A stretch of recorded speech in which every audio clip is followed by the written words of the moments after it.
Habang bumuboto sina Tanggol at ang kanyang pamilya, agad namang kinausap ni Lucio ang kanyang grupo upang ipaalala ang plano na iniutos ni Mayor Roberto.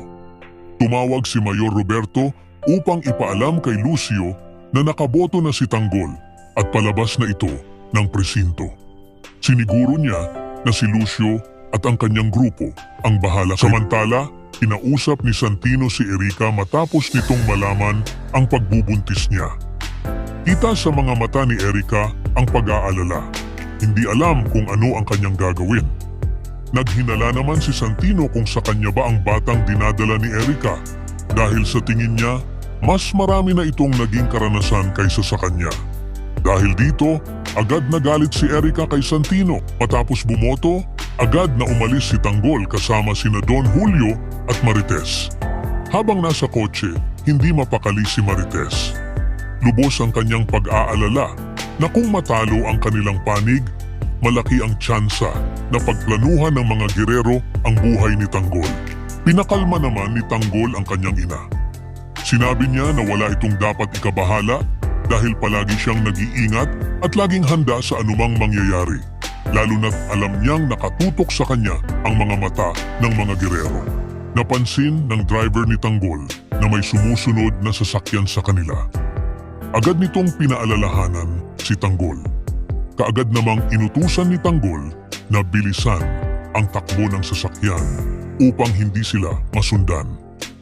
Napansin ni Lucio na nagsisimula nang makahalata si Tanggol sa kanilang galawan. Lalo pang pinabilis ni Tanggol ang takbo ng sasakyan, ngunit hindi nagpahuli ang grupo ni Lucio. Bigla nilang pinaputukan ng baril ang sasakyan ni Tanggol, tinadtad ito ng putok habang patuloy silang humahabol. Agad na inutusan ni Tanggol sina Don Julio at Marites na yumuko dahil sila ang tinatarget. Halata ang kanyang pag-aalala na baka mapahamak ang kanyang lolo at ina. Hindi pa rin tumigil ang grupo ni Lucio at tuloy-tuloy ang pagpapaputok sa kotse ni Tanggol. Hindi nagpadaig si Tanggol kahit delikado ang sitwasyon. Binuksan niya ang bintana at nakipagpalitan ng putok. Ipinakita niya ang kanyang tapang at galing sa labanan kahit na mag-isa lamang siyang lumalaban laban sa mga tauhan ni Lucio. Sa kabila ng tensyon at panganib, ipinakita sa mga tagpo ang patuloy na paglalaban ni Tanggol hindi lamang para sa kanyang sarili, kundi para rin sa kanyang pamilya. Habang mahigpit na nakabantay ang mga kalaban at hindi tumitigil sa pagtatangka na siya ay pabagsakin, nananatili pa rin ang kanyang tapang at determinasyon. Ang pangyayari ay nagpapakita ng matinding hidwaan sa pagitan ng dalawang kampo. Isang laban na hindi lamang tungkol sa kapangyarihan, kundi pati na rin sa kaligtasan at kinabukasan ng kanilang mga mahal sa buhay.